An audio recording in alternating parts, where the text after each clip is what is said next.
stage. Hello?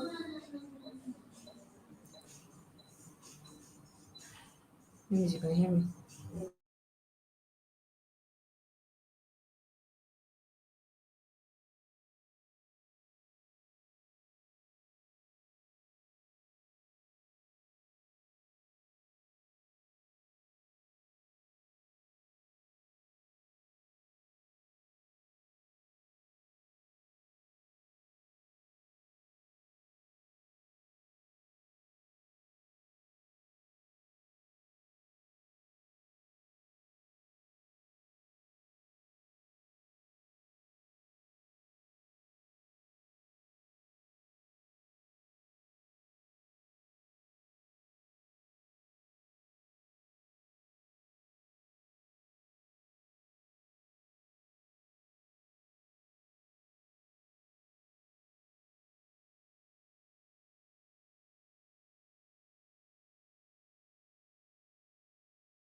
Same.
Good evening, everyone. Welcome to tonight's webinar. It's a pleasure to have you here.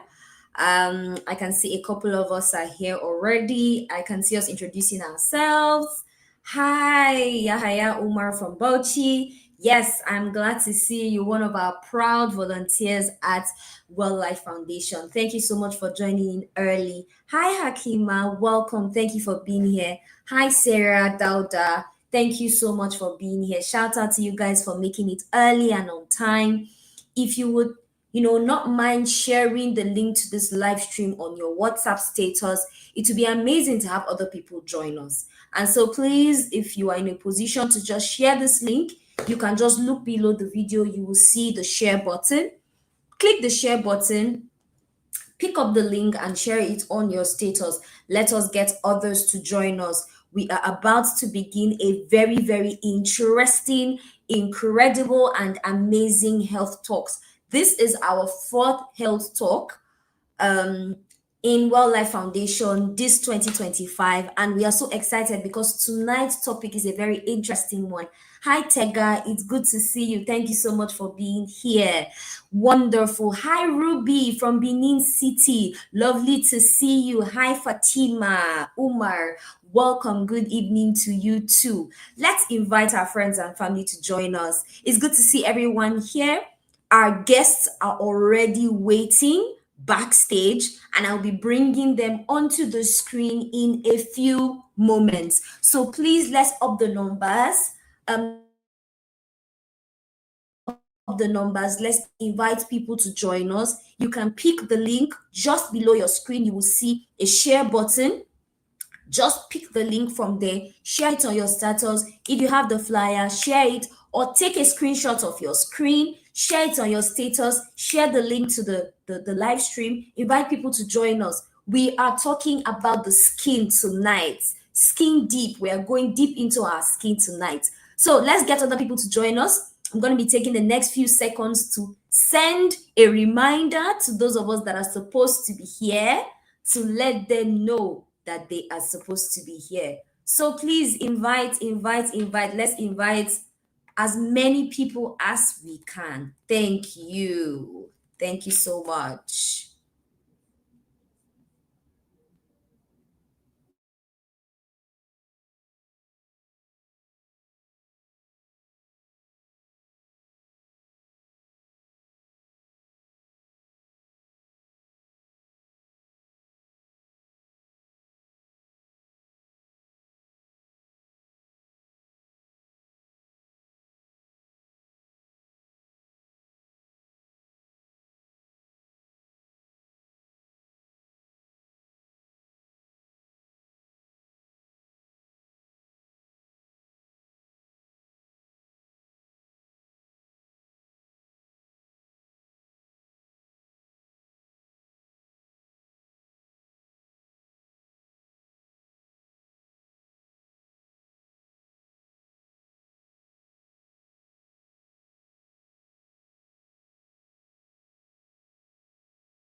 All right.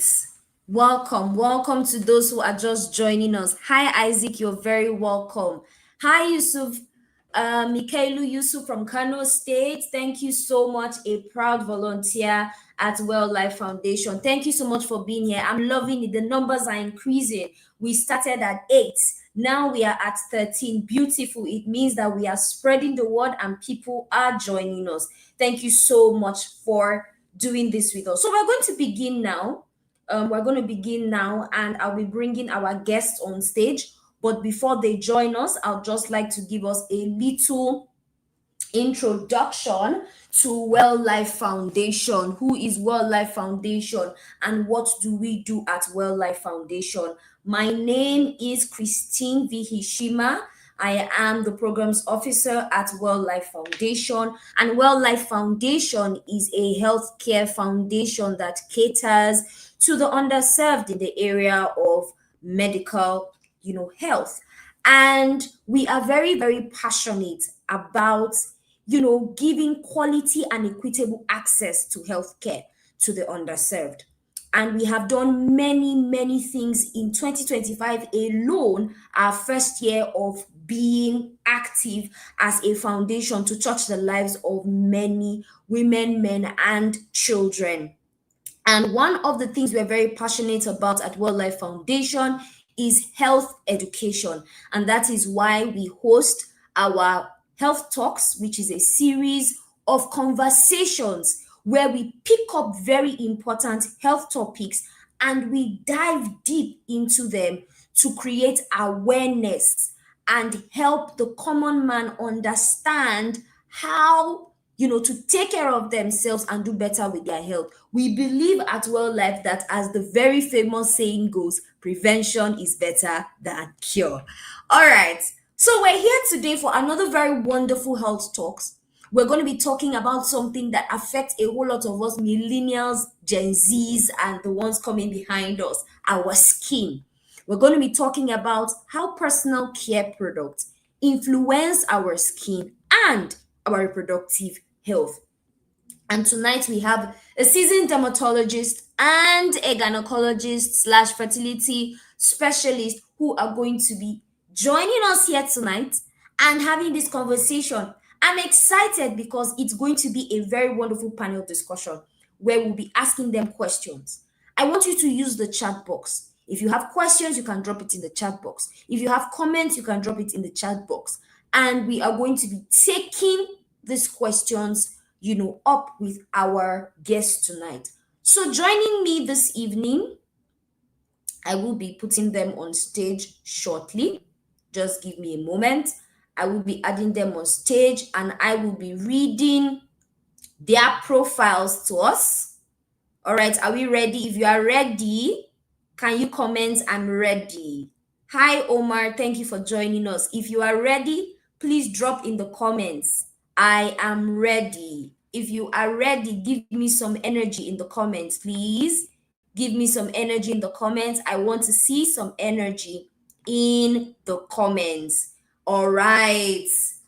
I'm going to be introducing our very first guest. Our very first guest. Good. Omar says, "I'm ready." Umar says, "I'm ready." I love it. Thank you so much. So, Dr. Yakub Ibrahim Sime is a renowned gynecologist, an obstetric surgeon with over 2 decades of experience. He is the founder and CEO of World Life Hospital and the executive director of World Life Foundation. Dr. Sime is dedicated to providing high quality healthcare services and improving the lives of patients in Nigeria. He is a fellow of the International Fertility Society and a member of the West African College of Surgeons. Dr. Sime is a skilled gynecological minimal access surgeon. Throughout his career, he has successfully managed thousands of cases and performed over 2,000 gynecological and obstetric surgeries, transforming the lives of countless individuals. With a round of applause, please welcome Dr. Ibrahim Yakub Sime. Sir, can you unmute your mic and say hello to everyone? Hello, everyone. Thank you very much for having me, as usual. Thank you very much, sir. Yes, as usual, your face is a very familiar face on our health talks. All right. And joining us for this wonderful discussion is Dr. Harun Adamu, who is a dedicated and experienced dermatologist practicing at the Federal Medical Center Abuja and the Skin Clinic Abuja. With a specialized focus on clinical dermatology, aesthetics, allergy, and body contouring, he is committed to providing comprehensive and advanced skin care solutions to his patients. With a resounding round of applause, please welcome Dr. Adam Musa. You can unmute your mic and say hello to us. Hello, it's a privilege to be here. Thank you very much, sir. Thank you very much. All right. So, everyone, I can see the comments saying I am ready. I love it. Ruby says I'm ready. Isaac says I'm ready. Khadija says I'm ready. Omar and Umar say I'm ready. Sarah says she's ready. Everyone is ready. So we are going to begin now. And I would love us to really pay attention to tonight's conversation partake of it, take notes, ask questions. Like I said, you can take the link, share it on your WhatsApp status. I'm saying WhatsApp status because people pay attention to your WhatsApp status. So you can take a screenshot of this session, put it on your status and say, join in if you want to learn about your skin, and put the link there. Let's get more people to join us because tonight's conversation is a game changer. All right. I'm going to be beginning with Dr. Yakub, the very first question for you. I would like you to you're going to just help us set the stage. And my question to you is, many people think of skincare as a purely external thing, right? But from a reproductive standpoint, how can what we apply on our skin affect what happens inside our bodies? Over to you, sir. Okay, thank you, Christine, for this question. As is rightly said, Life Foundation, the idea behind these topics or these discussions is actually educate people generally, particularly the underserved who probably have limited access to quality information. And that's why we decide to bring in people who should know better in these topics to discuss it. So as far as skin and the human health is concerned, I'm going to, of course, specifically talk about the question you asked.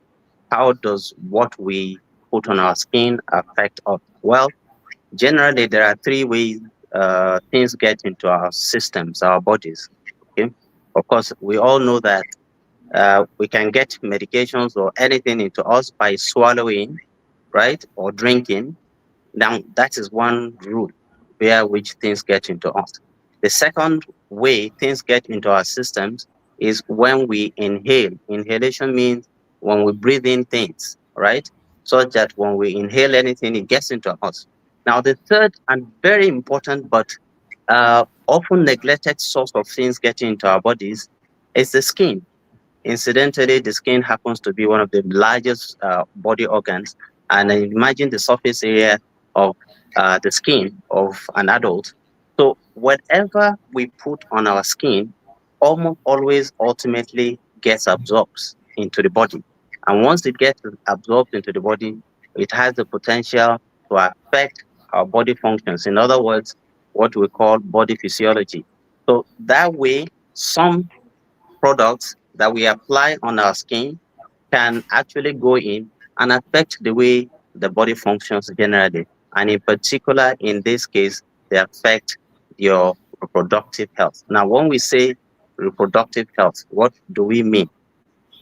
What we mean is this: a person's ability or capacity to get pregnant, to carry a healthy baby to term and deliver a baby healthy while the mother also remains healthy.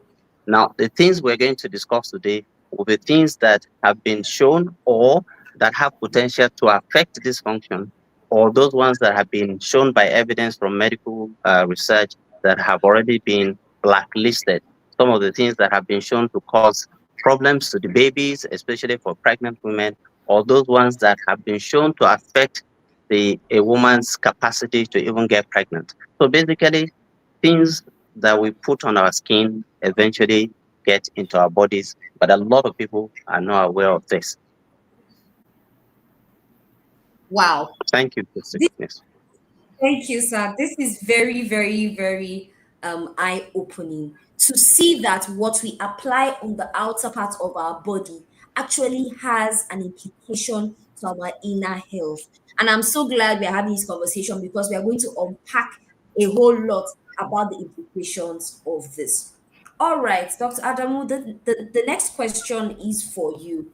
And we would like to know, the skin is the body's largest organ and is a major route of absorption.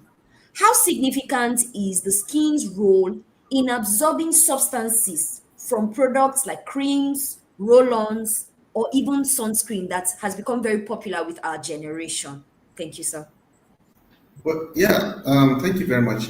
The skin has an important role, modified by a lot of factors in getting substances into our body.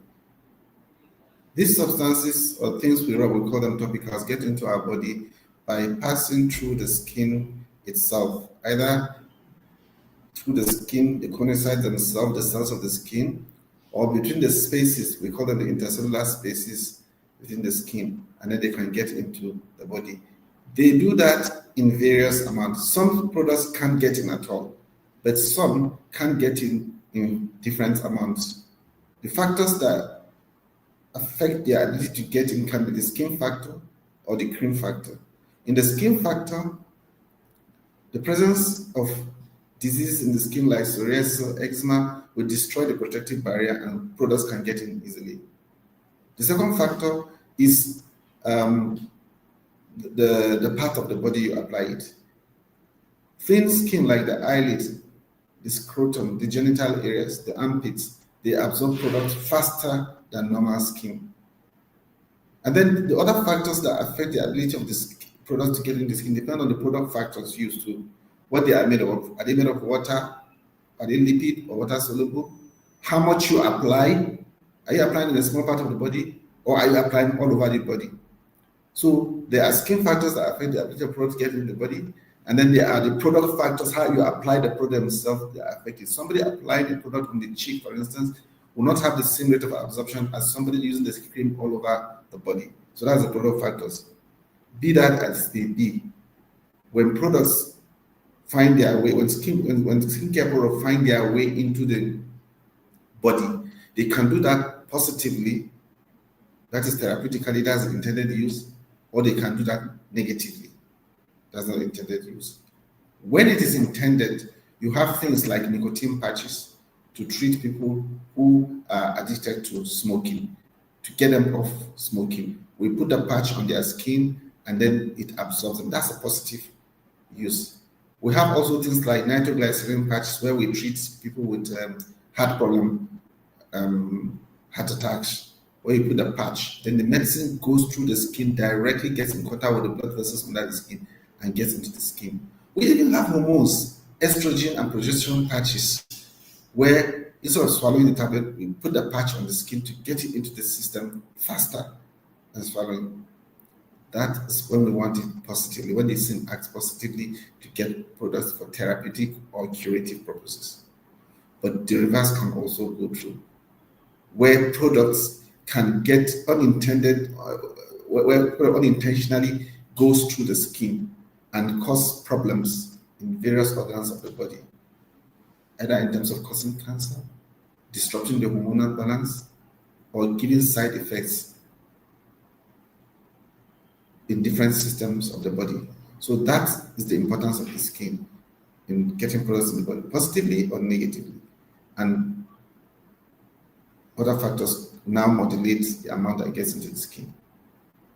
I hope that answers your question.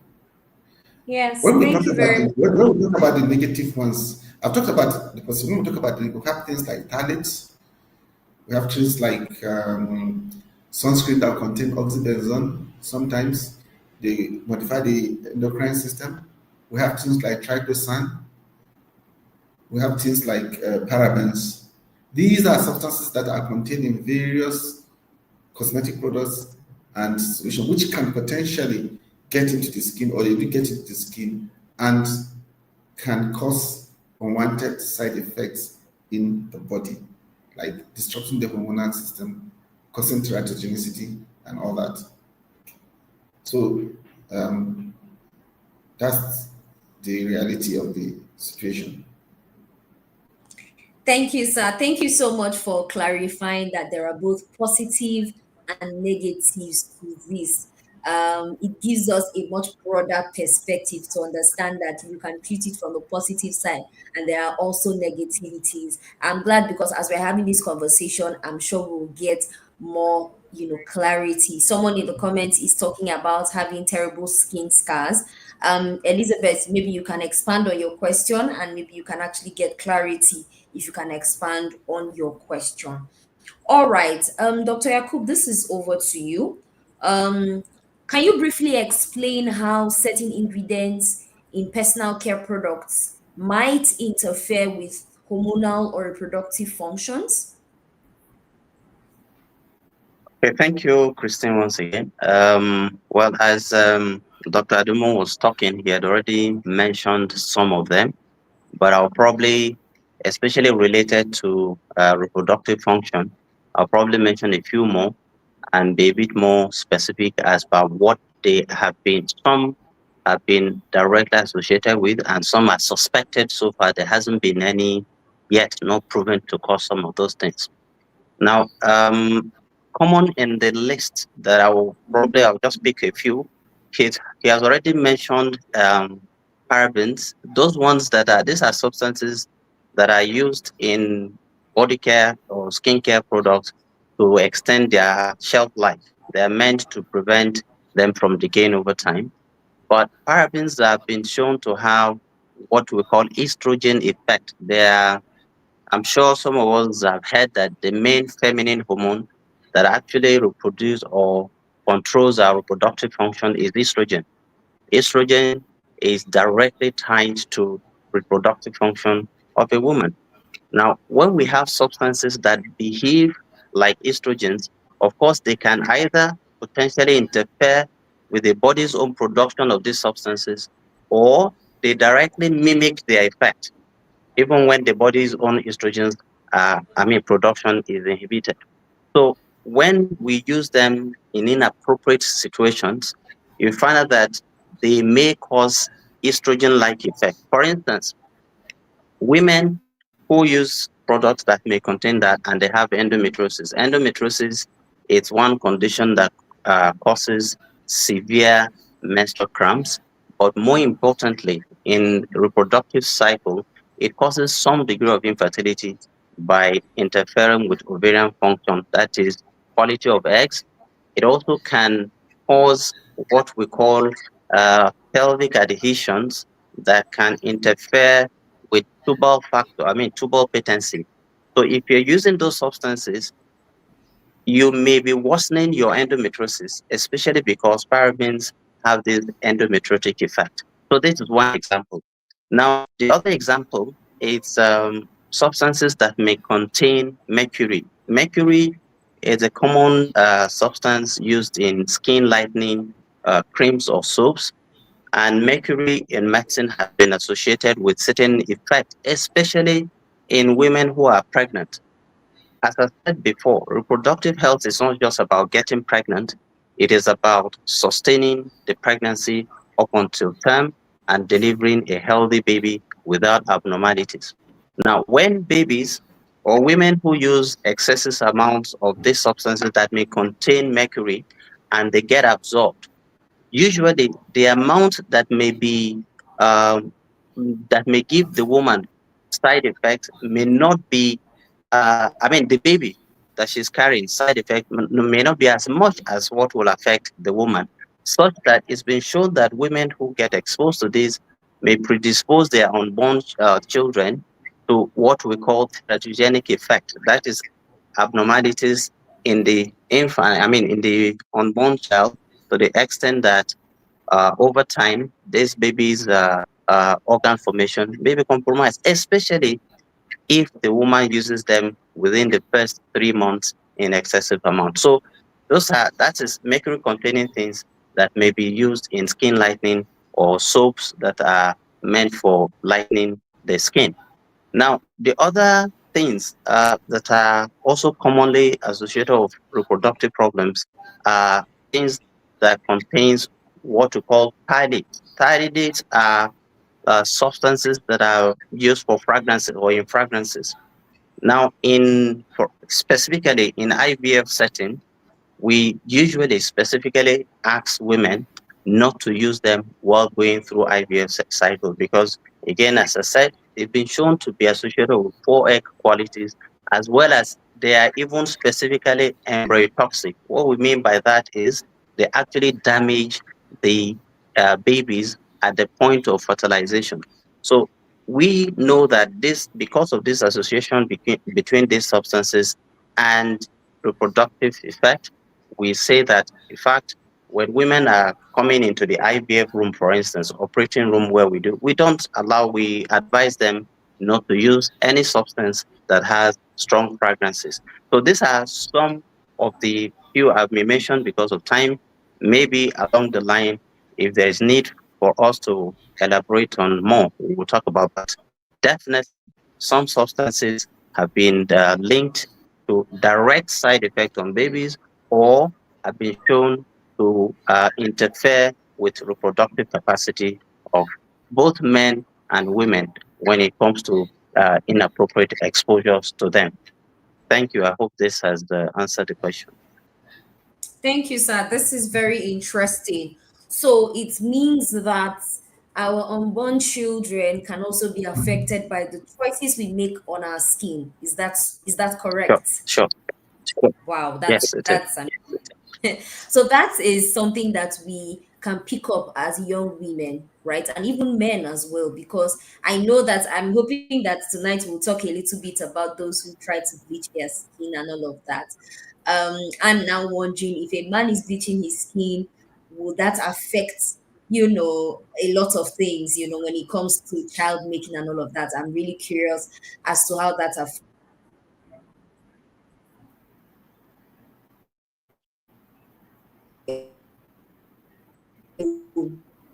It is not just about us alone, it also may affect our children, unborn children as well. So I just want to mention that Dr. Yakub made reference to endometriosis. And we coincidentally had I think our last webinar was on this topic. And that video is on our YouTube channel. And so if you were wondering what endometriosis is, you can go to our YouTube channel. Our last webinar was on it, and Dr. Yakub did justice to the topic. You can go and learn more so that you can connect the dots with what he was talking about a few minutes ago. Thank you very much. All right, Dr. Adamu, this next question is for you. So, I would like to hear from you what is to your own, your own perspective. From your own perspective as a dermatologist, how do the ingredients in some of these products that we use interact with our skin and then our internal body systems? Over to you, sir. Okay, first of all, I would like to clarify some of the one point that Dr. Yakub made concerning mercury. Mercury is not commonly used in skin products ethically. It's not common. It and other heavy metals like cadmium and lead can appear as contaminants. And if it does appear in cosmetic products, it appears from unscrupulous producers of cosmetic products. Even when I was in secondary school in the 80s, I remember as far back as the 80s, the government of Nigeria under Professor Olikoye Ransom Kuti has banned the use of mercury in cosmetic products. That's like how many years ago? 30 years or more. So it is not commonly used in cosmetic products. It can appear as contaminant, and it can appear when people go behind and put them, but not that by default a reputable cosmetic company would put mercury there. Because it's not even the reproductive health that is the danger with mercury, it's the neurotoxicity and the kidney failure. Those are the red flags for it. Okay, the endocrine effects are behind. And so, having clarified that, the cosmetic products, the skin products can have effect on the skin, and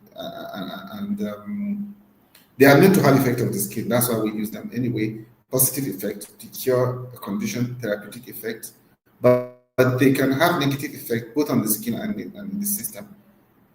Well, on the skin, they can cause irritation. They can clog your pores if they are too oily and give you acne. They can make you photosensitive, like you rub it and then you become sensitive to the sun and then you get dark. They can cause dermatitis, that is irritant. So apart from the positive effects which they can have negative effects on the skin, and you can have a reaction to them too. When you go beyond the skin, deep into the organs, where you begin to have negative effects, they can affect depending on the product.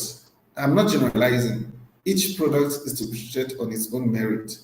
That's why when we are talking about the negative effects, I would specifically pick out the ones that can have negative effect within the systems. For instance, mercury-containing products, which are extremely rare, and you hardly get to see them from, if you buy a product from reputable cosmetic companies, they can cause neurotoxicity, that will damage your nerve, damage your kidneys. Then there are those, like Dr. Who has elaborated, that can go and modify your endocrine hormones and therefore lead to problems with your reproductive health. There are those that can, in certain quantities, can suppress your other hormones, not just reproductive hormones, but adrenal glands.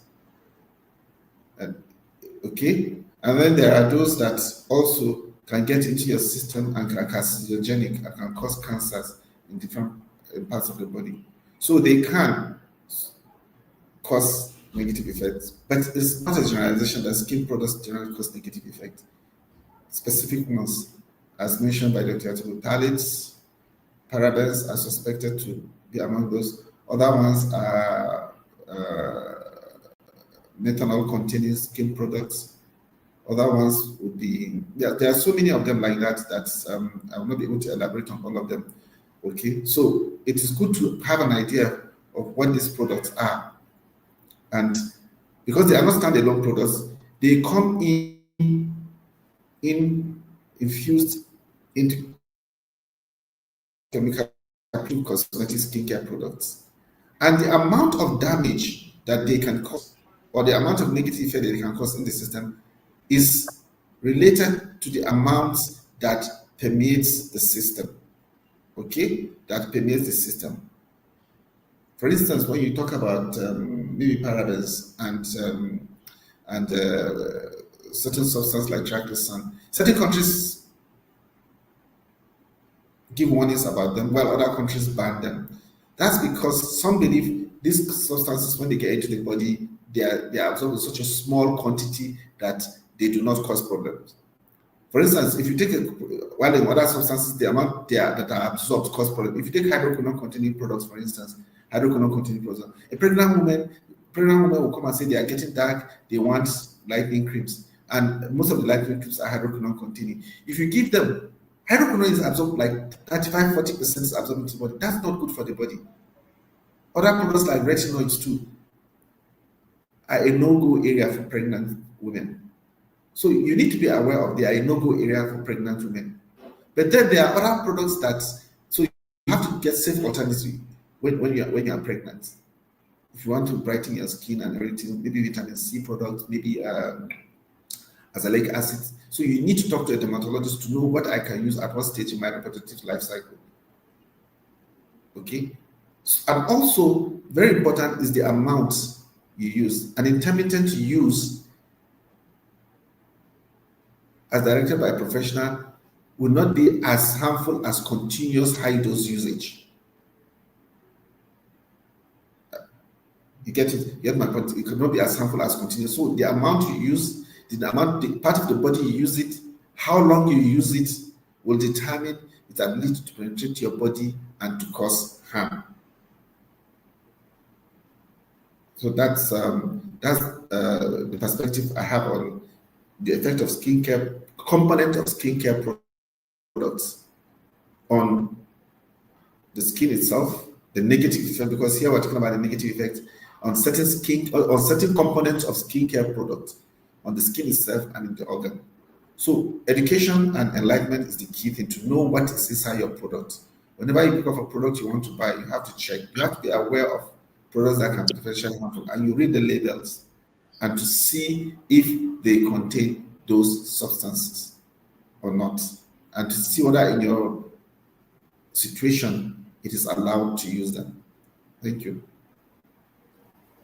Thank you very much, Dr. Adamu. Thank you very much. From what I picked, one thing is very key, that we endeavor, make it a practice to actually speak with, skincare experts, dermatologists, to give advice on some of the products, especially for people in their reproductive phases, and pregnancy and all. And you also made mention of the fact that it's not just about knowing what to take or what to apply, even understanding the frequency of application is also highly important. Before we go on, there was a question. There are questions in the comments, but I want to highlight one of the questions.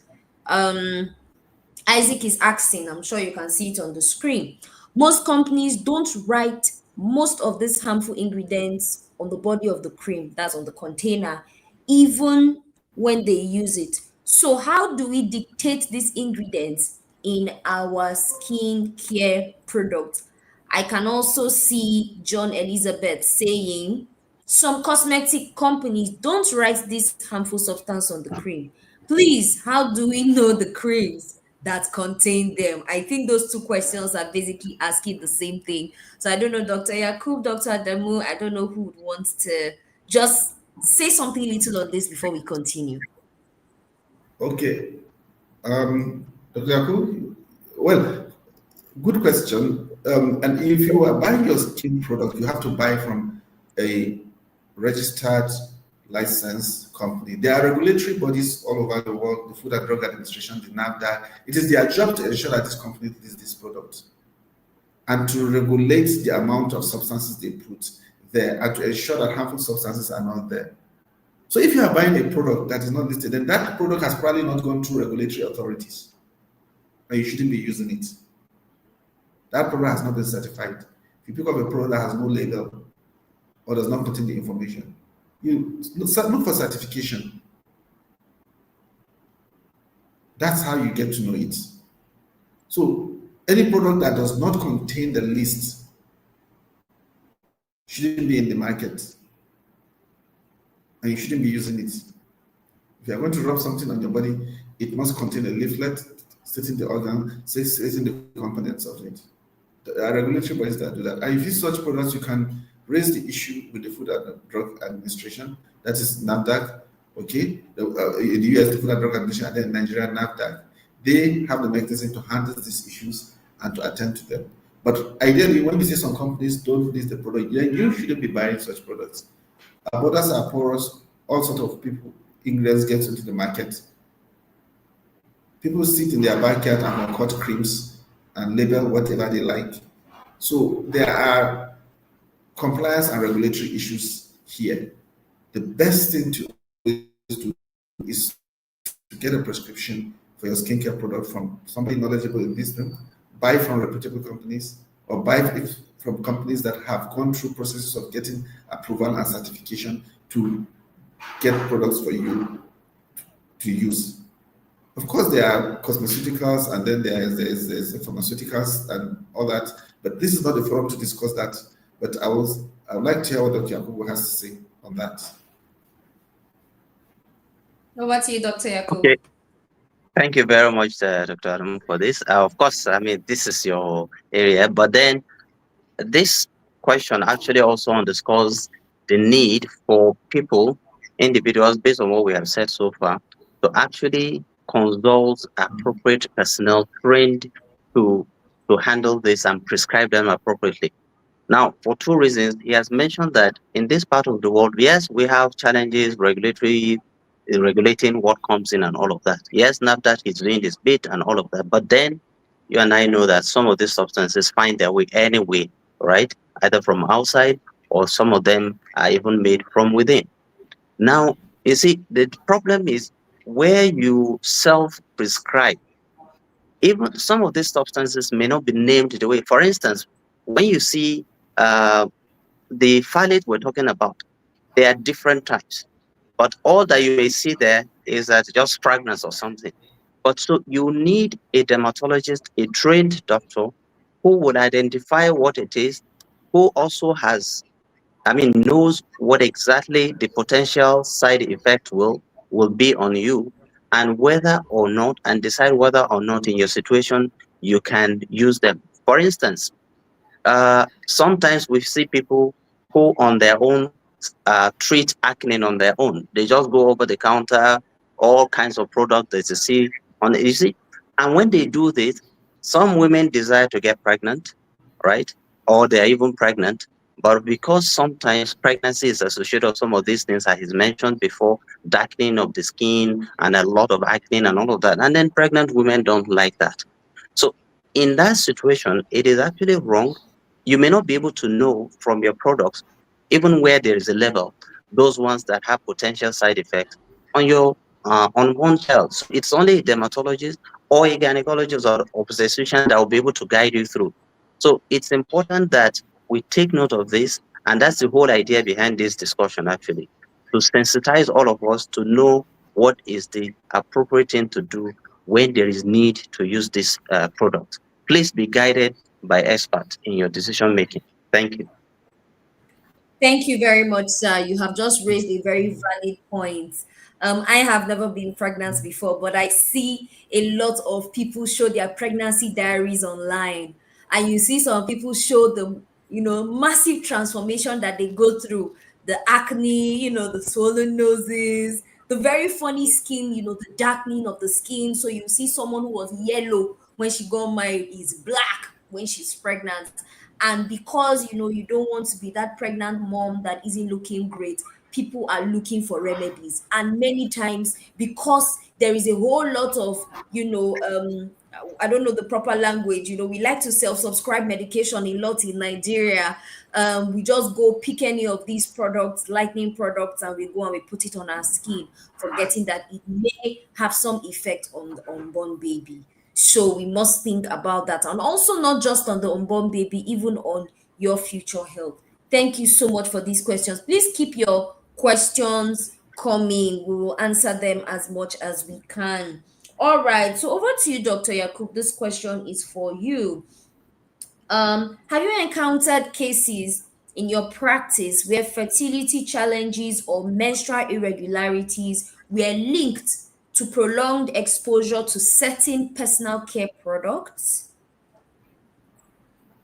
Yes, in our practice, yes, we have had some very interesting cases. I recently we actually had a situation where someone had self-prescribed anti-acne isotretinoin that she had used, or she actually brought in by herself from her. Meanwhile, she was pregnant at the time.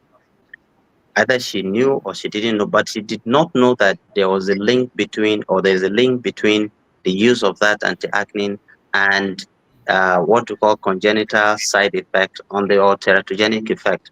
So at some point, when we encountered her, we had to, because of this strong suspicion and relationship between that substance and the baby, at some point, at about 5 months, we had to do what we call anomaly scan.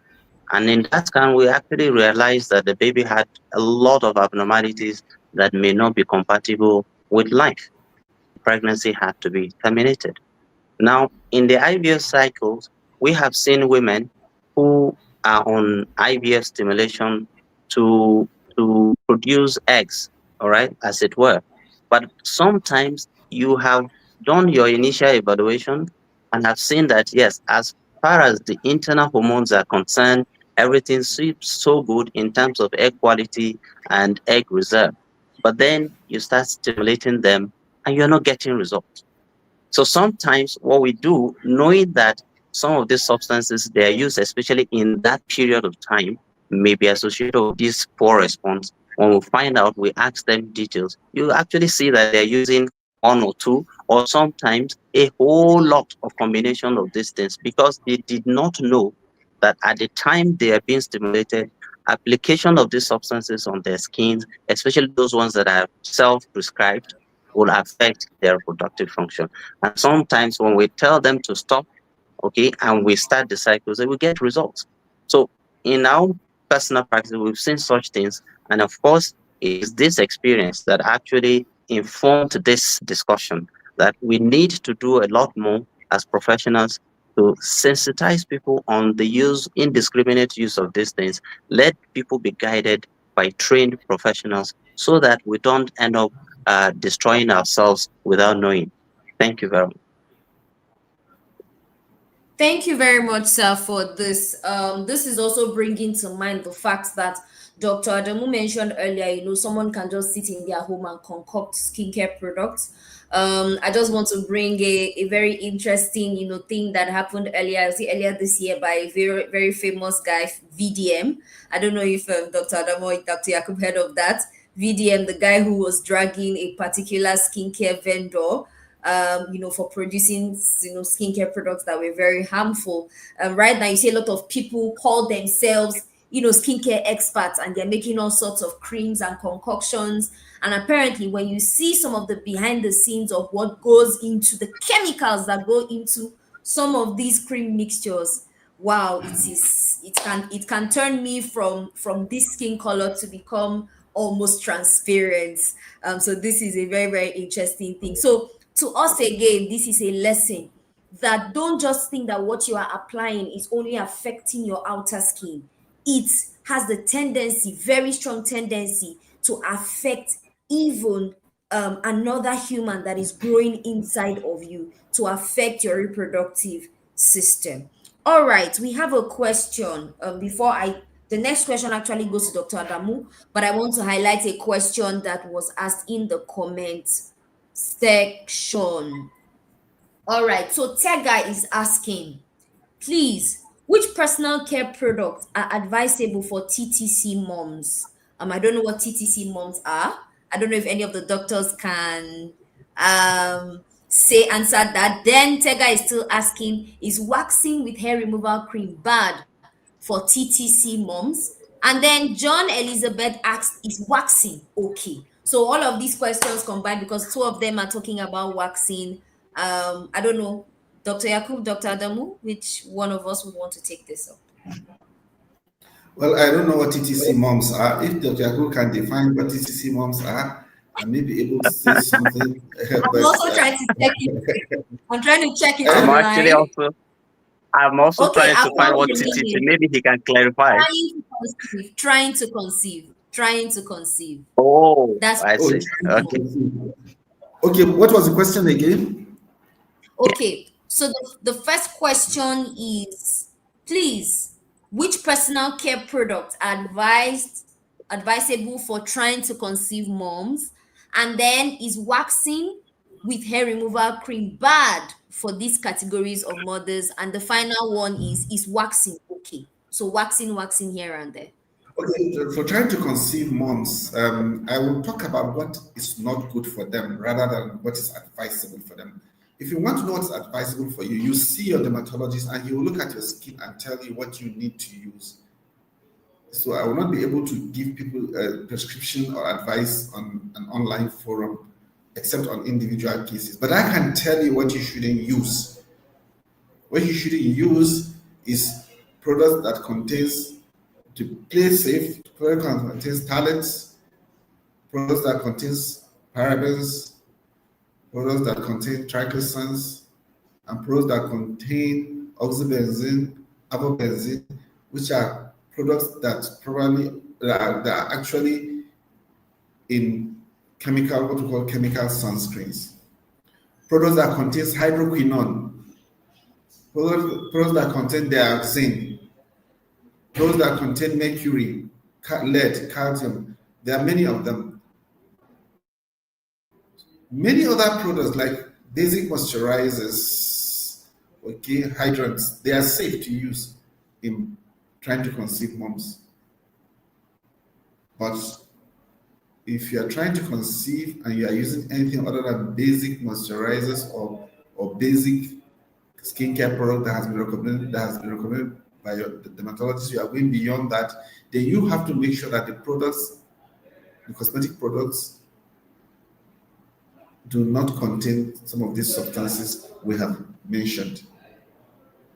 So we tend to talk about if we want to use, so that's the situation.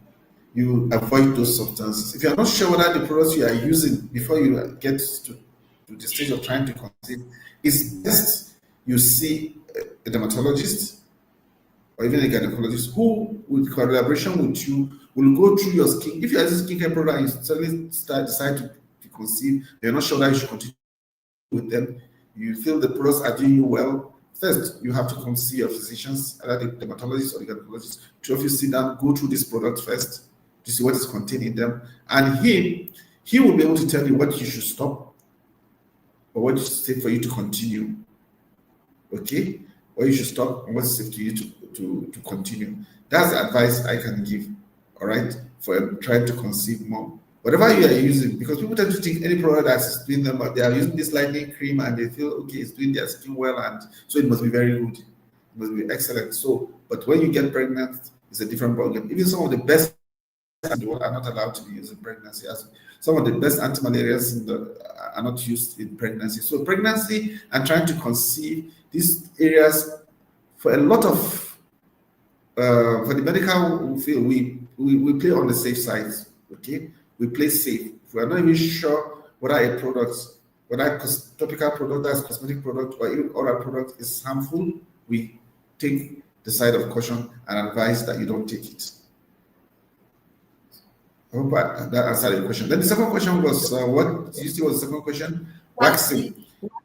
The waxing removal of hair and waxing, it has its own downsides. Okay, this is not the front is whether it's good or not. It has its own downside because the violent pulling of the hair can result in inflammation around the hair follicles, which can give you dark spots, teeny tiny dark spots, millions of them all over the body, and they might be difficult to get rid of. Okay, so there are many methods of hair removal. If you really want to, if your hair is bothersome to you, it's best you see a specialist, and you and the specialist will sit down, look at your skin, look at the part of the body where you are doing that waxing, and look at what are your alternatives and what are the risk factors involved in that waxing. You understand? Of course, in waxing, certain chemicals don't get into your body, but then you can have contact dermatitis, and I've seen it a lot. You can have contact dermatitis, you can have folliculitis, inflammation of the hair follicles.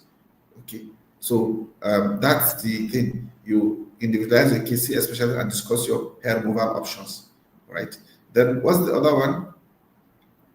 The last question. That's it, sir. That's it. The last question was still if waxing was okay, so you've answered it. Okay. Thank you, sir. Dr. Yakub, do you have any additional? Waxing is not the when you have hair issues, and waxing is not the choice doctors give you. You hardly go to any dermatologist anywhere in the world, and you have hair, unwanted hair, you don't want, he will tell you to wax. It's not done. You probably recommend other safer methods or more permanent methods like laser hair removal, depending on your situation. Or if you're a man shaving, and even the shaving, there are different types. There is use of creams, there's use of razor blades, okay, depilatory agent. They all have their advantages and disadvantages in different parts of the body. It's not a one size that fits all. You need to sit down with an expert and decide what are your options, what is safe for you to do, okay, for your unwanted bothersome hair. Okay, thank you. All right. Thank you, sir. So in other words, please, when you are not sure, see a specialist. I would just like to say as a side note that if you really want to take what we are learning here seriously, you must also be ready to invest in your health. Many times when you talk to people about seeing a dermatologist, the first thing is, oh, they're too expensive. Why should I go and pay money for consultation? I beg. But the truth is our skins are all different. We're not expensive. Point of correction, we're not expensive. I'm not saying what I've heard people say. I'm saying what I've heard people say. But yes, Dr. Adamu says they are not expensive. So please, my encouragement is see specialists. I remember 3 years ago when I started to have terrible breakouts on my skin. You could literally touch my face and feel how rough it was. And I had to go see a dermatologist, and it was good for me because what my friend had recommended I use, by the time I showed it to the dermatologist, she said, no, you are not even supposed to let that touch your skin. So it is vital that if you really want to get it right for now and the future, invest in seeing a dermatologist. Thank you very much. All right, so Dr. Yakub, do you have any additions to those questions or can I move on? No, he has already actually said, except that I want to add that in fact some products, when for the intending to conceive women, we even advise that some of the products, they actually stop using them up to 6 months before they decide to conceive, because some of them are slowly excreted away from the body over a period of time. And so sometimes for the intended women who intend to conceive, we actually, once they see a dermatologist or a gynecologist, as it were, and show them the product, sometimes they will advise them to even stop using them long before they try to conceive, because some of them have what we call long half-life. They stay in the body for quite a while before they are excreted completely away from the body. So that is very critical, that when you intend to conceive and you have need or you're using any of these products that you're not sure about, it is better to see a specialist to advise you accordingly. Thank you. Thank you, Dr. Yakub. All right, Dr. Adamo, this question is for you. So, you often see patients with persistent acne, pigmentation, or irritation. How do you determine when a skin issue might be linked to hormonal imbalance rather than just a topical reaction?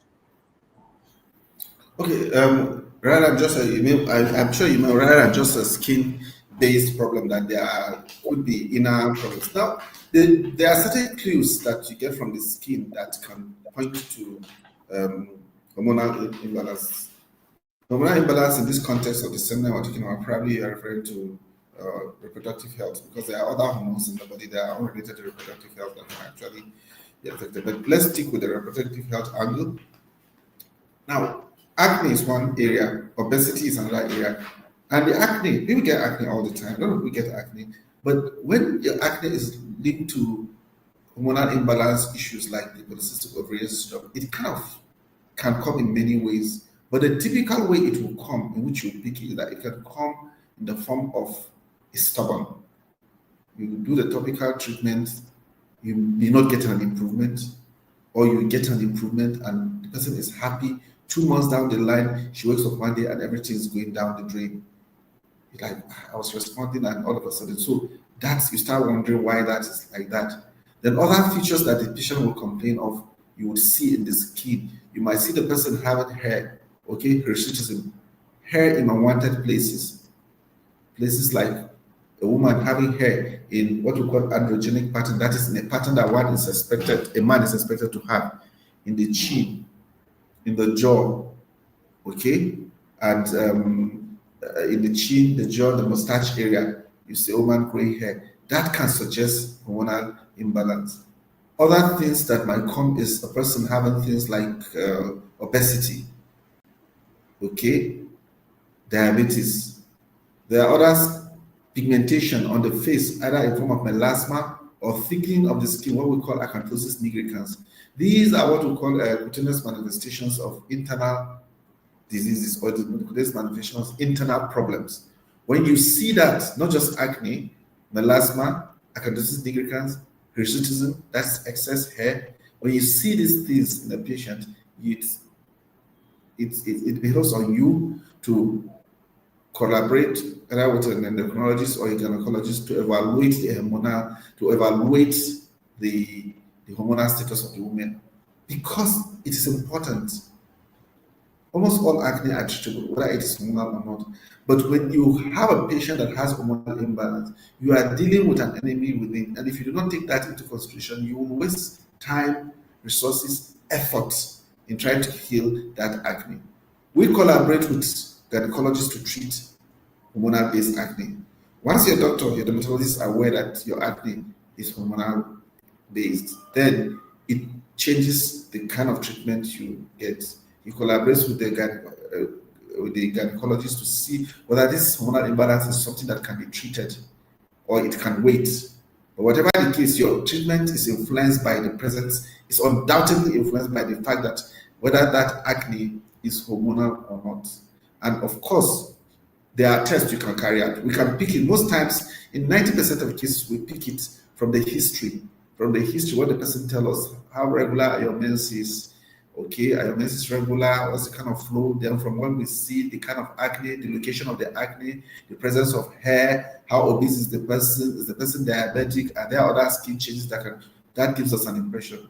And then we go in and invite the endocrinologist or the gynecologist to come in now and say their part and confirm and decide whether the hormonal imbalance itself we treat. The dermatologist doesn't treat the hormonal imbalance, it sends to the specialist who takes a decision on that. And in ideal situation, there's a collaboration, because in controlling hormonal imbalance, there are medications that can help you kill two birds with one stone, in the sense that they help address your hormonal imbalance if the gynecologist has made that decision to address it at that point in time, and at the same time will help your acne.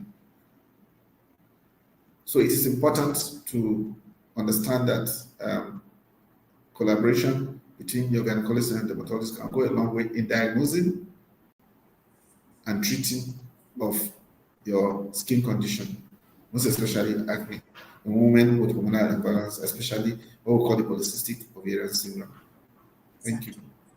Exactly. Thank you so much, Dr. Adamu, for even bringing up the issue of PCOS. Once again, we have actually done a sorry, Tega, I responded to you. We've noted that question. We will address it. Okay, so please just be patient. As you can see, conversations are still going on. All right. So I was going to mention that we also had done a webinar on PCOS earlier in the year. If you'd want to catch up on that, head to our YouTube channel and you will be able to get more information about PCOS. All right, Dr. Yakub, the next question is for you. What are some key signs women should pay attention to where a skin problem might actually suggest a deeper reproductive or endocrine issue? So, how can a woman, what are the signs basically that should say, okay, this is much deeper than I thought?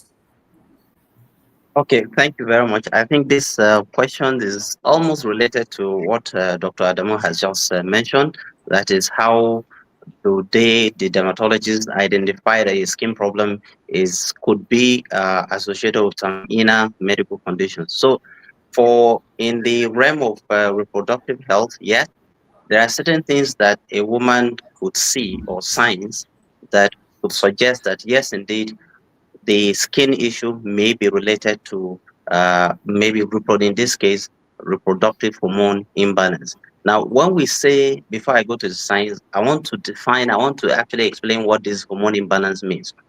Now, what it means is this: generally, we expect that for a woman in her reproductive age, there are certain hormones that are supposed to be in certain quantities, values. Okay.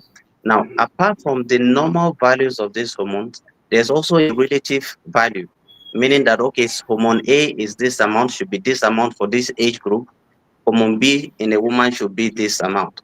Now, where we see that hormone A that is supposed to be higher than hormone B, and we now see constantly hormone B is now what is higher than hormone A, then we say there's an imbalance. That's what it basically means. And so in the reproductive part, what are the things that a woman will see? Of course, he has mentioned some of these things, which are excessive acne. If you notice that, yes, acne that doesn't seem to be going easily with all the possible treatment, but hormonal approach, or especially where some of this, or you have excessive hair growth in some places, obesity, he has already mentioned that, and especially where these things are associated with menstrual irregularities, where you see that this acne, this excessive hair growth, this weight gain, it's associated with menstrual irregularities. In most cases, that skin condition or those skin conditions may be associated with reproductive hormone problems. Now, I want to say this, that it is not all acne that is as a result of reproductive hormone problem. When we mean reproductive hormone problems, acne that comes from problems associated with ovaries, a woman's ovary producing excess masculine hormones. That's what we mean. Because in the human body, there are other organs, there are adrenal glands that can produce masculine hormone as well. Sometimes that's where the problem is. But as far as reproductive health is concerned, the dermatologists have a way of knowing which is which. As they mentioned, sometimes when they do their evaluations, after listening to the patient, they do their investigations and examinations, they're able to discern and decide who they might want to collaborate with in managing the patient, whether the endocrinologist or the gynecologist, as the case may be. So, in summary, we have hair changes in abnormal places, acne in, severe forms, and especially when these situations are associated with menstrual irregularities. That's the pointer to the possibility of hormone association or hormonal imbalance related to reproductive function. Thank you. Thank you so much, Dr. Yakub. That is very, very, very clear. All right. So I have a question for well, both of you actually, but I think that I'd want Dr. Adamu to answer it, and then Dr. Yakub can add, some light to it. So my question is this: many people now opt for organic or natural skincare products. Now, from your professional and personal perspective, how can consumers verify that these products are truly safe and effective? Okay. Right now, when you use the term organic, what it means is there are many definitions of organic product, but basically when you say organic, you mean like 90 to 95% of what is contained in those skincare products contain natural organic substances. Okay, sometimes there can be 100%, but when you have 90 to 95 contain natural organic substances. In the realm of this terminology, organic product, there are two distinct pathways. There are those called certified organic. Certified organic means that the company or the producers of those cream have gone through a regulatory process. Their products have been confirmed to contain true organic products. And they have the certification by the bodies. There are different bodies in the world, for instance. In the United States, there are bodies that are certified in your license, and they put it there that your product is certified. You see the certification on the product. Then there are those that say their product is organic by word of mouth and by social media campaign. So just because somebody writes organic glow oil does not mean there's organic glow oil. The only way to ensure that a product says it is organic is to look for a certification. Ask for the certification, and most will put their certification on their product. But any other one is just a shot in the dark. There are people that are producing true organic products, and there are people that are not producing organic products. They are infusing dangerous chemicals, steroids, hydroquinone, just to give the impression that these are organic. Many of them, in fact, a lot of problems we get in the dermatology clinics are from people who use so-called organic products, because organic products are slow to act. They don't produce fast results. True organic products don't produce fast results, because non-organic products are designed to produce therapeutic effect rapidly. True organic products produce slow effect. But these people do not know that the average person does, well, the average person, some average persons are not ready to go through the process of using organic product and get the therapeutic effect over time.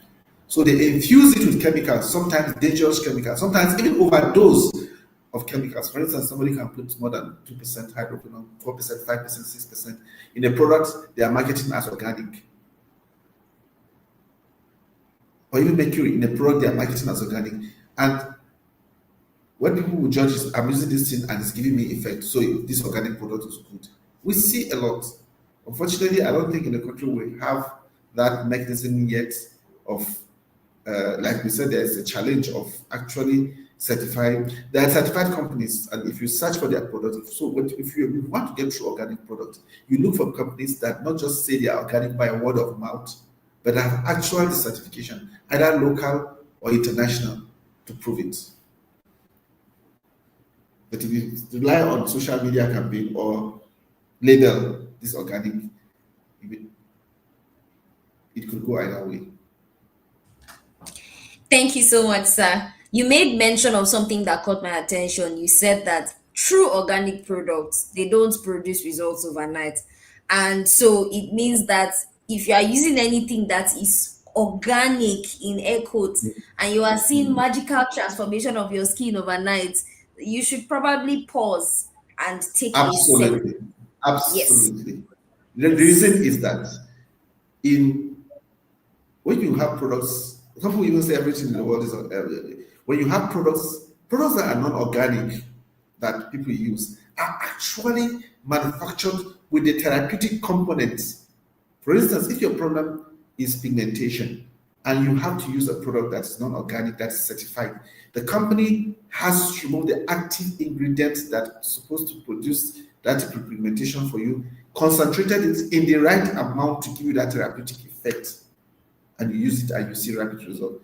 The organic is not like that. Things have been kept natural. So the concentration of the therapeutic agent might be slow, might be small enough, might be too small to give you rapid effects.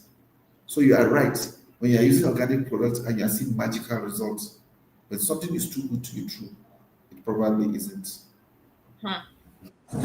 So when something is too good to be true, you should probably run. It's just like when you have Ponzi schemes.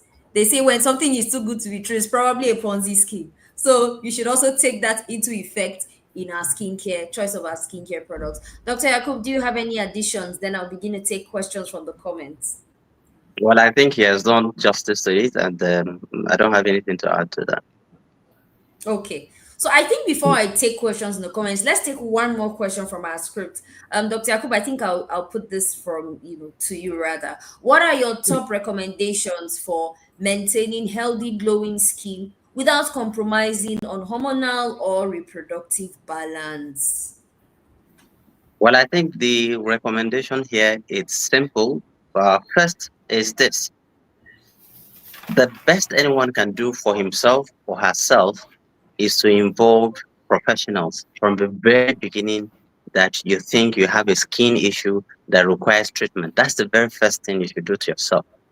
Now, the second thing you should probably also do is to avoid prescriptions by yourself without contacting professionals, or prescriptions from neighbors, from friends who possibly have used similar products and got results. Because, I mean, the dermatologist will tell you that we all have different types of skins. And perhaps in different situations, you may need different concentrations of active ingredients. So the cream that may have worked for you, okay, which may have been prescribed by a dermatologist, by a specialist in the field, may not work for another person who probably has a different type of skin. And of course, we also mentioned that some of these skin or diseases may be manifestations of inner medical conditions. So if you don't have such, and your dermatologist just probably, for instance, treated your acne with simple creams and maybe some medications, and yet you have other things behind the scenes, it won't work. So I think the takeaway message here is this: let's be careful. Do not self-prescribe. Do not allow your neighbors, your friends to prescribe, but approach professionals if you want to have glowing skin and healthy inner systems. Thank you very much. All right. So I want to just ask a question. Though. You hear people talk about, they make these comments that I'm drinking water and minding my business, and how drinking water helps with our skin. Please, is it true? So I would like you to answer this question. Does drinking water have any positive effect on our skin? If you ask me to list 10 skincare actions that can impact the health of your skin, I'd put drinking water around number 5. Yes, it does. Okay, it does. Absolutely. Staying hydrated is absolutely essential for good skincare. There's no doubt about that. It's been proven scientifically. Okay, yes, it does. Thank you, sir. Thank you, sir. All right, so we're gonna take the questions in the comments so that we can call it a night. We've been here for about an hour, 20 minutes. And I think it is a good time to begin to draw the curtains. So let me look through them. Someone asked a question earlier on tonight's webinar, and I've projected it on the screen. Firdaus is asking, please, can we know the truth about hair relaxers? And Tega also seconded the fact that she really wants to know about hair relaxers. So, doctors, I don't know the thing about hair relaxers. Yes, can we know more? Thank you. Dr. Yaku? Well, hair relaxers. I don't understand what he meant by the truth about hair. Hair relaxing is a cultural thing. You understand?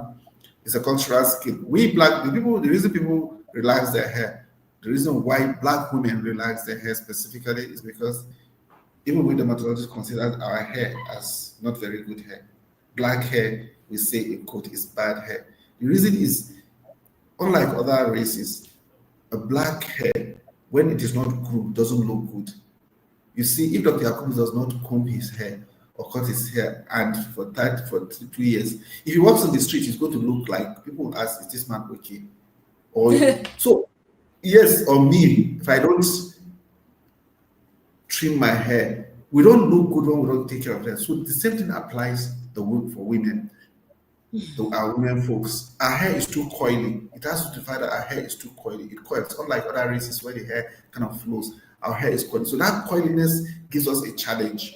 And as a result, we have come up with cultural practices to make the hair smooth, and relaxing is one of those practices. It helps keep the hair good looking condition. It helps maintain it. But that cultural practices is not without consequences. You can get burnt. You can get alopecia. Your scalp can burn. There's an irreversible form of alopecia or hair loss that women that relax their hair suffer at some point in their lives. It's not all, but when it comes, it's almost always incurable. We call this central centrifugal cicatricial alopecia, CCCA. So this is what I can say about hair relaxing. All right. Thank you, sir. I have heard, growing up, my hair is not relaxed. My hair is locked. But I totally understand the issue of our hair looking. They call it nappy hair. Black Americans call it nappy hair. We have a very, very, very interesting type of hair. If I don't, relock my hair for a bit, I can begin to look like a mad woman. So I totally understand, Dr. Adamu saying that, because of the way our hair is, it is easier to relax it and have it, all permed and all of that. I do know that growing up, I used to hear that some of these relaxers have cancerous effects. Maybe that's where the question is coming from. I don't know how true it is, Dr. Yakub. Is it true that some of these relaxers have cancerous effects? Well, I can't really say straightforward because sometimes these associations are not very definite. And one of the challenges we have in medical research is you can't, for ethical reasons, you can't use humans in most cases to find out whether or not a particular hair relaxer or a component in the hair relaxer has cancer effect. Because who would volunteer to do that research? What if who would volunteer to be involved in the research? Say, okay, come, let's put this hair relaxer on you and see whether you develop cancer in the end. Nobody would want to do that. So, but then most of these inferences or most of these associations are either done from animal studies or from observation over time. But there is none of these substances comes to head directly that is found in hair relaxers that can be directly linked to any cancer. But I think caution is the word. We need to be cautious, okay, when we go to do some of these things. And perhaps, as Dr. Adamu has said, the dose also matters. How often you expose yourself to these things and how much you put at time. These are things over time that may predispose you to the unwanted side effect of this. But in most cases, products that are made by certified companies, products that are prescribed by those who are trained, they know that these substances are in their appropriate doses that may not inflict any harm on the users. But caution is what I think. Yes. Thank you. Thank you very much, sir. All right. Okay. Firdaus is saying, I heard relaxers are hormone disruptors. So that's where she was coming from. Relaxers as hormone disruptors. She just clarified a few seconds. Okay, the thing is about it is that I do not know much about the component of relaxers, but everything Dr. Yakubu and I have discussed about parabens, about phthalates, these are not just in creams, they are in what we call personal care products. Phthalates, triglycerides, parabens, they are not just in creams, they are in personal care products, and hair relaxer is a personal care product. So it all comes down to what those hair relaxers contain. I'm not an expert in what hair relaxers contain, you understand? But it is also good in the light of what Dr. Akubo has been emphasizing, that you take care to know what it is you're applying to your body. What kind of relaxer is your hair care specialist using? What is inside it? Have you spoken with your doctor about it? How safe is it? And your doctor is not going to tell you anything. He's going to say, let me see the relaxer you are using. You understand? So that's my own take on the subject. All right. There can be disruptors, definitely. There can be disruptors. But then relaxers also, there are different types. Okay? There are different types. There's lots, even soaps and all that, there are different types. So I cannot speak specifically on relaxers as a whole because I'm not an expert in all the relaxing agents that are available and what their chemical component is. But as Dr. Yakubu has highlighted, I will preach caution and investigation. All right. Okay? Thank you, sir. Yes. Okay. See your dermatologist. If you didn't learn anything from tonight's webinar, make sure you are seeing your dermatologist. That is very, very critical. All right, another question from the FISA. Doc, please, can you elaborate more on touring water, that's burning incense, and PCOS? I think this is to Dr. Yakub. Over to you, sir. Yes. Well, again, this comes to turning water, of course, there's fragrances in different forms, right? And in recent times, there has been some relationship between some of this because phthalates are contained in these things, just as fragrances. And this has direct influence on hormonal issues, especially when it comes to the hormone imbalance we're talking about. So in fact, in the reproductive cycles, we tell women who have PCOS to actually avoid them. And we've seen clinical improvements in some of their situations, particularly those who are on ovulation induction.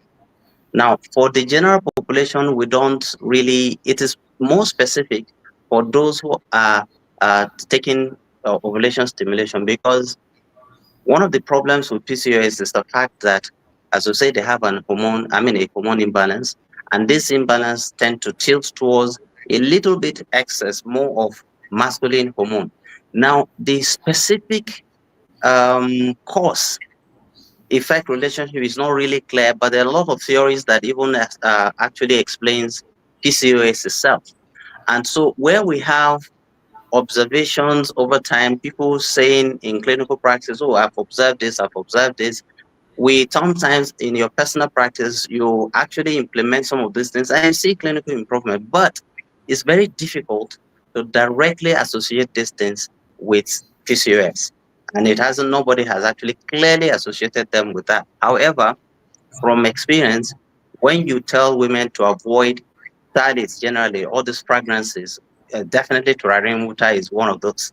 And you see clinical improvement in ovulation induction. So for that, we tell women who desire conception, who also have infertility, okay, and they don't have any other reason for the infertility except maybe excessive exposure to some of these things, we tell them to avoid them and see what happens in the end. So we these days actually prescribe that women who are excessively exposed to such fragrances, turaren water is one of them. We tell them to avoid them, and we see clinical improvement in ovulation induction, particularly in PCOS cases. Yes. So we advise that you limit your exposure to them, especially where you're battling with infertility related to ovarian dysfunction. Thank you very much. Thank you, sir. Thank you for that beautiful answer. All right, Isaac is asking, what is the remedy for hormonal imbalance issues caused by harmful chemical absorption? Well, I Yes. mean, this one is straightforward. The remedy is avoiding the chemicals. If you are able to identify that it is actually indeed the chemicals that are causing your hormone imbalance, we'll just tell you to avoid them. That's just the remedy. Otherwise, there's no point of stressing the problem. I mean, it's like putting petrol in fire and then trying to quench the fire with water. I mean, it doesn't make sense. It's better to avoid the chemicals affecting you. And then, of course, your body will take care of itself. All right. Thank you, sir. Thank you. Ruby made a comment earlier. She says, "Sir, continue." That was when Dr. Adamu was speaking. True organics are slow, they have slow therapeutic effects. Most Nigerian organic products need to be checked by regulatory authorities. Thank you, Ruby, for that wonderful contribution. All right, Mesu is asking a question.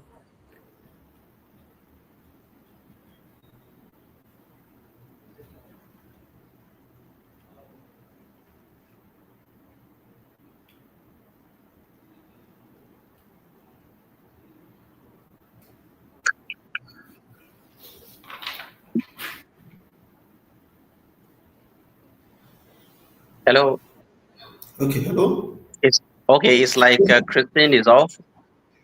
Maybe Okay. we should just, I don't know if Dr. Adamu wants to take this or I should talk about that. You can talk about it, Dr. Abu. Okay. But I just want to talk about the bleaching cream aspect. Maybe you can talk about that because I know this is one of the most important questions they can ask. When Yes. the person asking the question is talking about bleaching creams, we're talking about creams that are used to lighten. And this ranges from hydroquinone, kojic acid, alpha arbutin, vitamin C, azelaic acid, many others that I've not mentioned. Okay, and our body organs and reproductive system. So the thing is, this has been trashed, but as you have said or pointed out earlier, a woman trying to conceive, okay, should avoid some of these products.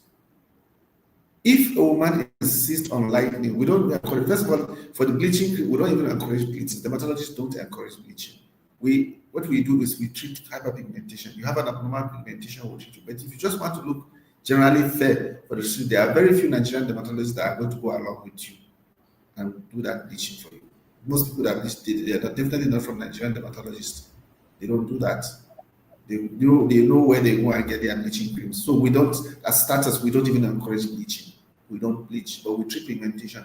You have sunburn, we treat you. You have burn from acne, from your acne that have died, we treat you. So I will stick to those people that are trying to, I'll answer the question in the context of trying to lighten your body from a pigmentation that ordinarily a doctor would want to remove. It's not safe to use most of them, especially when in the period that Dr. Yakubu will provide to as the reproductive period, you're trying to conceive, or most especially after you have conceived, because of questionable, because of proven effects, like in the case of retinoids, phthalates, and parabens, and also suspected effects like in the case of salicylic acids and others. The only two substances that a woman that is pregnant that can help lighten, I always encourage my patient to just manage because you're going to get dark. The hormones in pregnancies, they make you darker, so just wait until you deliver. But if you have to use something to lighten you when you are pregnant, then I would recommend vitamin C containing products and then azelaic acid. If I have to recommend that, I generally discourage people from doing it, but if I'm pushed to the wall, those ones are very safe to use in pregnancy. I don't know what Dr. Yakubu has to say about that. Okay. Yes. In addition to what you have just said, he's asking about reproductive organs and reproductive system.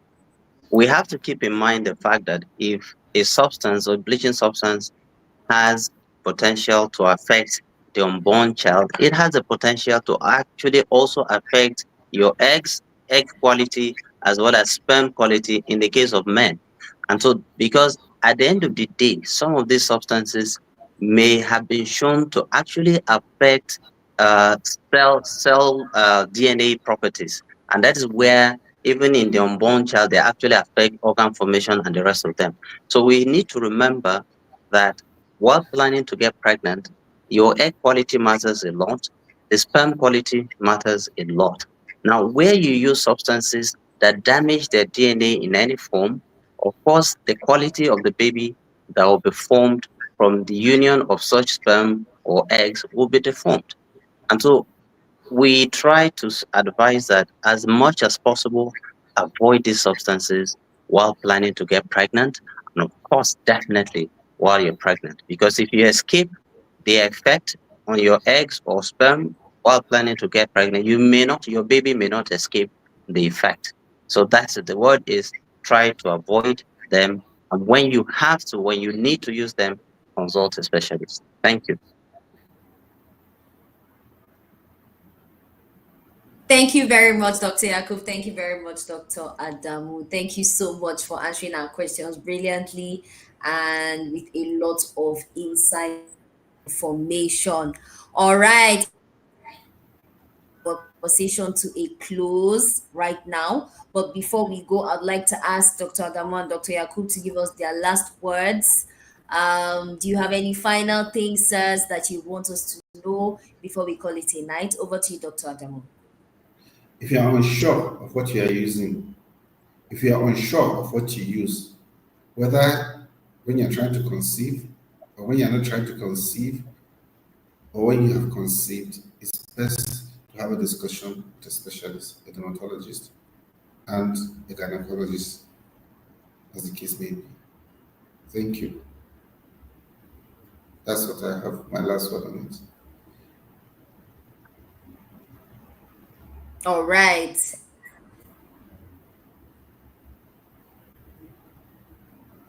Okay. Christine is somehow probably. So I would say that my last words would be that remember that whatever you place on your skin has a potential to get into your body. So do not forget the fact that what is in your skin, of course, today we talked about Dr. Yakub, personal, over to you. skin products. Go ahead. Okay, I was just saying that we should remember that whatever we or whatever we apply on our skin has the potential to eventually get absorbed into our bodies and could have deleterious effect in our reproductive system in particular. That's what we talked about today. And in fact, other body systems in general. So the final word is that let's be cautious. Let's remember that next time you're using that cream, next time you're using that roll on, next time you're using whatever it is, you're not sure the components is, be careful and be aware that perhaps in as much as you get beneficial effect, you may also have unwanted side effects. So be cautious and be guided by proper education by your specialist. Thank you very much. All right. Thank you so much, Dr. Yakub. Thank you so much, Dr. Adamu. We're seeing a lot of thank yous in the comments. Mujiba is saying thank you. Marv is saying thank you. Isaac says that this is very insightful. Isaac also says, wow, very insightful conversation. Miriam Suleiman says, thank you so much, doctors. Mesu says, thank you so much, Dr. Adamu and Dr. Yakub. Mujiba says, thank you so much, doctors. Thank you, everyone, for showing up. I want to give a special shout out to our Wildlife Foundation volunteers. If you are still with us, say hello, give me a thumbs up, give me a shout out. I saw a couple of us at the beginning. Thank you so much for being here. Ruby says, thank you, Dr. Adamu and Dr. Yakubu and Christine. Thanks, Wildlife. Such an insightful program. Thank you, Ruby, for staying till the end. Hakima says, this session was truly insightful and an eye-opener to how we treat our skin. Musa says, thank you. I have learned a lot. Kana Mercy says, thank you, doctors. Thank you so much to everyone. Yes, hi guys, I can see your hellos and keep it coming. Thank you so much for being here. Before we go tonight, I'd like to encourage us to engage with Wildlife Foundation on our social media platforms. If you'd like to reach us, you can send us an email at wildlifefoundationng@gmail.com.